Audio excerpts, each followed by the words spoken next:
कि मेरा भी एक भाव जैसा मैंने सोचा मैं उसको शेयर कर देता हूँ। जैसे हम अपने यहाँ किसी दोस्त के यहाँ मान लीजिए मुंबई अपने बच्चे का एडमिशन कराना है इंजीनियरिंग में किसी और स्ट्रीम में, और आपको लगता है कि आप मुंबई चले गए और वहाँ आपके दोस्त का घर है, तो आप फैमिली सहित दोस्त के यहाँ चले जाते हैं। आप दोस्त के चले गए तो उसको बिल तो दे नहीं सकते, मैं 4 दिन रहा तुम पैसा ले लो, तो उसका बाथरूम भी यूज़ करते हैं, घर भी यूज़ करते हैं, खाना भी खाते हैं, लेकिन आपको पता है कि यहाँ मैं दे कुछ नहीं सकता। तो आप उस घर में कैसा बिहेव करते हैं? होटल में रहते तो कैसा बिहेव करते, और किसी दोस्त के घर में रहते हैं तो कैसा बिहेव करते हैं? कैसा बिहेव करते हैं? एटीट्यूड। सबसे पहला काम, हमारी वजह से इस परिवार को कोई दिक्कत ना हो। रात को भी उठते हैं तो दरवाजा धीरे से बंद करते हैं कि हमारी वजह से इनकी नींद मत खुल जाए। तो सबसे पहला काम, मेरी वजह से इस परिवार को, हमारी वजह से इस परिवार को कोई दिक्कत ना हो, नंबर 1।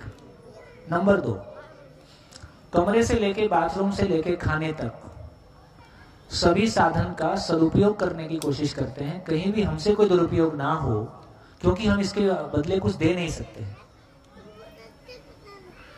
नंबर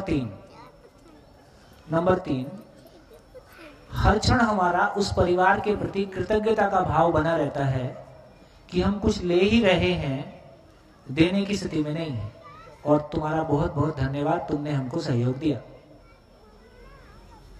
और जब लौट के आ जाते हैं तो घर में उसकी चर्चा करते हैं, हमारी यादों में वो बना रहता है कि उस वक्त उसने हमारी मदद की थी।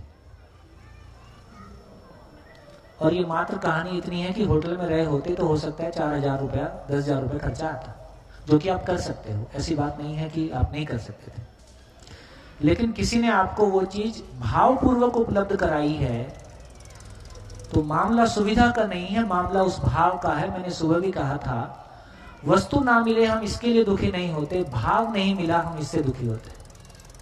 किसी ने भाव दे दिया, इससे हम गदगद हो जाते हैं, प्रसन्न हो जाते हैं, फिर हमको जो फीलिंग आए वो एक बात है। उसी तरह से जैसे उस बेटी ने कहा, तो एक माँ से बच्चा पैदा होता है, एक माँ से बच्चा पैदा होता है माँ बाप से, तो माँ बाप उसको बिना पूछे उसके लिए सारी सुविधाएं उपलब्ध कराते हैं, और सारी उपलब्धियां अपनी सीमा से ज्यादा उपलब्ध करा करा के खुश होते हैं। क्यों? क्योंकि अपने बच्चों को अच्छी से